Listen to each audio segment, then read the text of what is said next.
Alright guys, so I'm taking a look at Ableton's Echo device because it goes quite deep, and just like to practice reminding myself what each parameter does. So what I really wanted to check out was the envelope here. What exactly does it do? So right over there it says in the information section, this blends between the modulation oscillator and envelope follower. At 100% this corresponds to the envelope only modulation. So I guess there's an inbuilt envelope follower.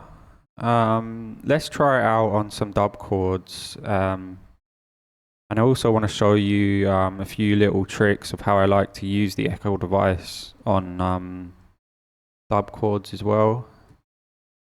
So minor triad chords. Let's just bypass that while I record in a quick sequence.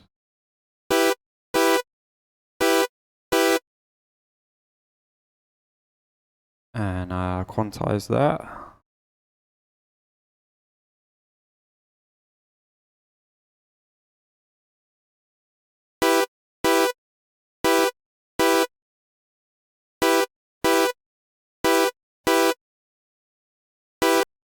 So the first thing I like to do with dub chords is shape the amp envelope a bit.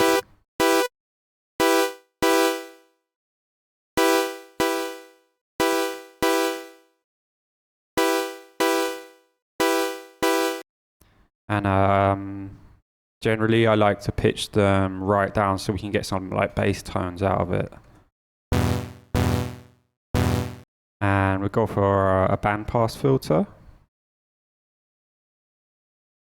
If you'd like to learn more about dub chord creation and go more into depth on it, there's a wealth of information on my YouTube channel.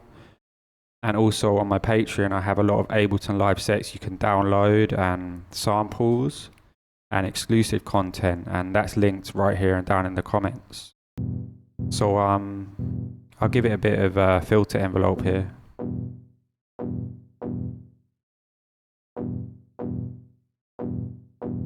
And let's turn it up a bit. What I like to do with my dub chords is map the velocity to the filter frequency amount in the modulation section here in operator. And then I'll go into the clip and just draw in a couple of variations for the velocity.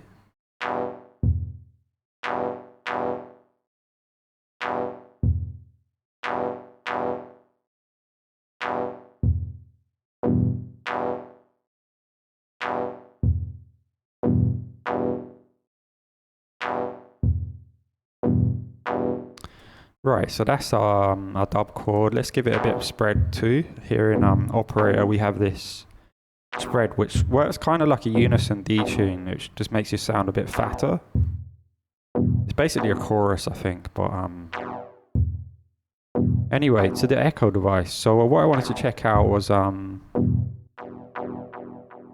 envelope thing, right? What I'm going to do is show you a couple of things I like to do with this device. I'm going to turn the filter off. And right here we can make adjustments for the time for each delay, and for the right channel here I'm going to just nudge it off a bit. And that creates a lovely feel for our delay. Also I'm going to boost the input here, which actually gives us some saturation.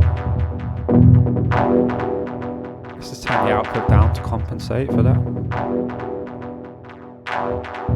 And here, let's give it a bit of reverb.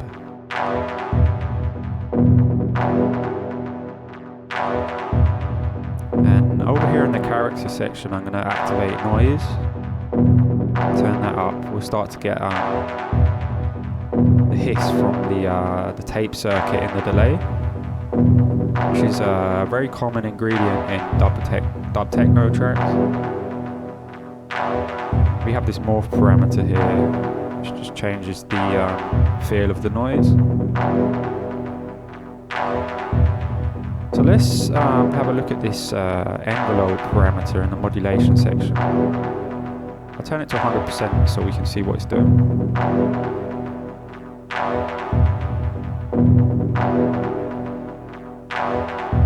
So I think we have to activate the filter to actually see what... I think this envelope affects the filter frequency, so let's activate the filter.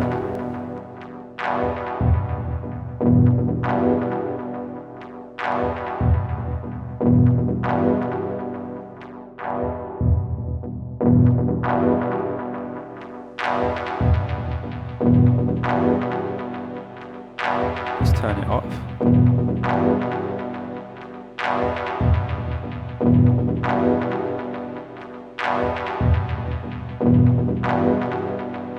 Let's give it some filter modulation, because I'm not hearing anything what the envelope's doing, so I think the envelope will affect the filter modulation amount. So let's have a look at that.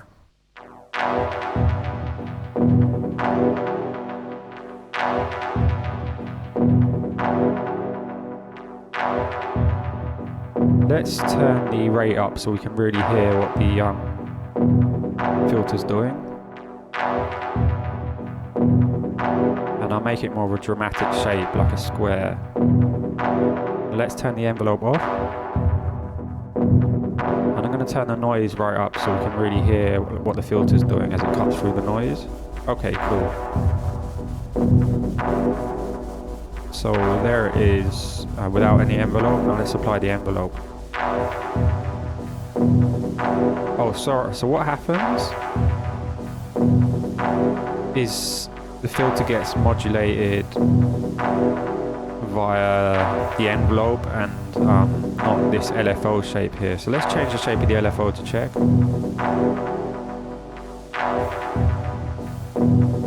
Yeah, so that's basically what is happening.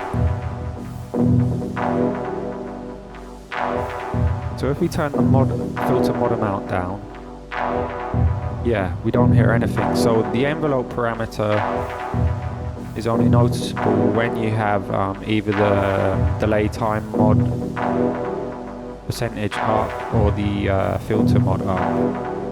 And at nearly 100%, at 100% it will bypass the LFO modulation and switch it to envelope. So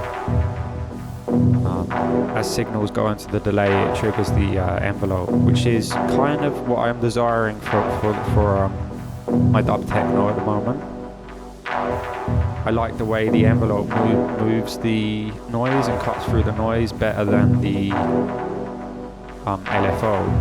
So let's just listen to the LFO and back to the envelope. I feel that's more musical. I like that. Let's have a deeper look at this filter here. I'm going to take out some of the lows.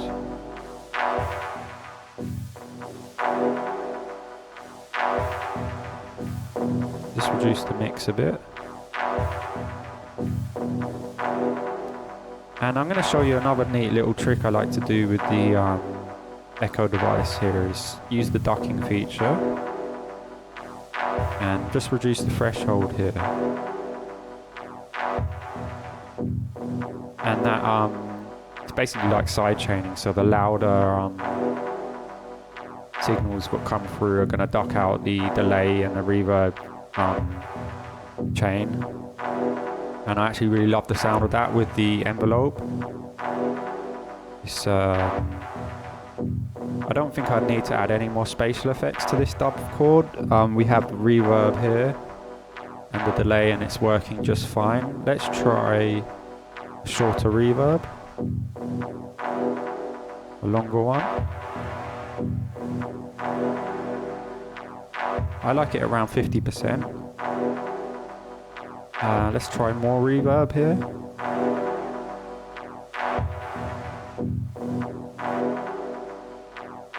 Or less.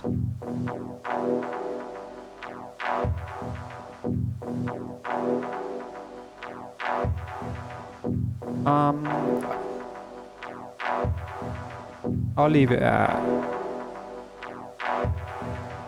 quite a high amount there. just for this purpose, but you might want to try less reverb. So yeah, I'm really liking the vibe of that. Let's add a kick drum in here, and we'll start sketching out a dub techno track. So I'll go for the 909 kick drum.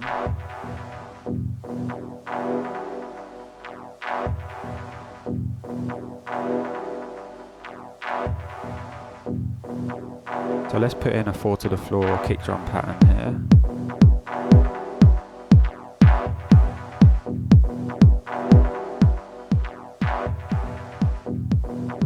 And I feel like there's too much high end in the kick drum there, so I'm going to roll off some of it with an auto filter here.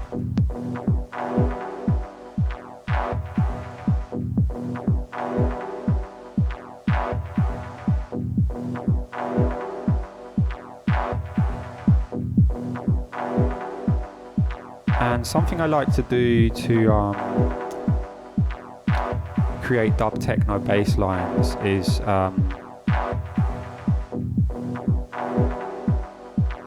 so our dub chord right here has a lot of low end content in it, and you can see if we put an EQ on here, we've got a lovely bit of sub there. And what we could do to create a bass line for our dub techno track is to put an EQ here on the dub chord and just roll off the top end till you just get down to them low sub frequencies. Okay, you can visually see them on the EQ, so it's pretty straightforward. And what I'll do is grab a utility, make it mono,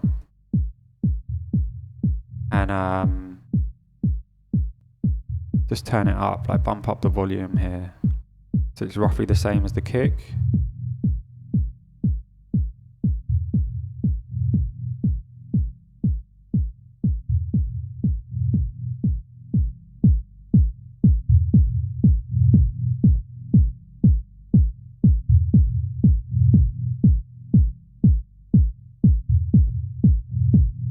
Cool. So once I've done that, I'm going to group these into a instrument rack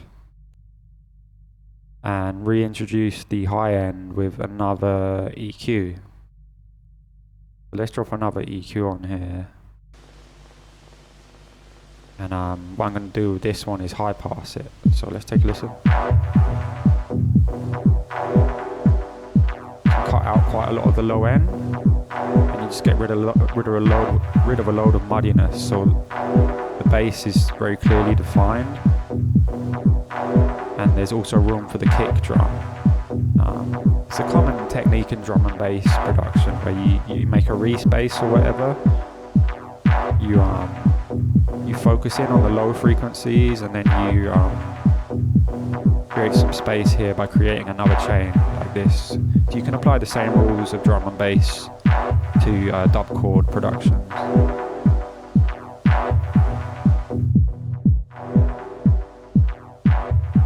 So yeah, we're starting to get a little vibe together here.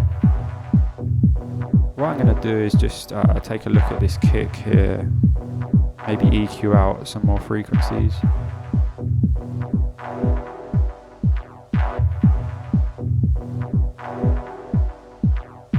And let's group these two tracks together, and I'm going to put a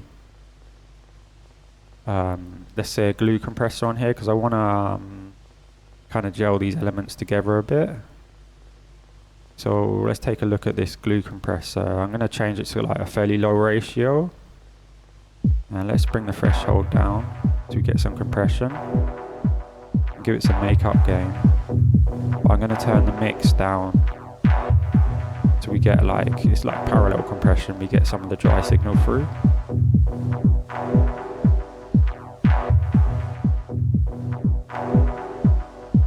So yeah, I'm getting a bit of a vibe from this, guys. I'm going to keep sketching out the track, and I'll upload it to my Patreon. Once again, there's a lot of other Ableton Live sets on there, exclusive content, samples, and much more. So please go check that out. It's all linked right here and down in the comments. And thanks for watching. Please don't forget to like and subscribe. I'll see you next time. Peace.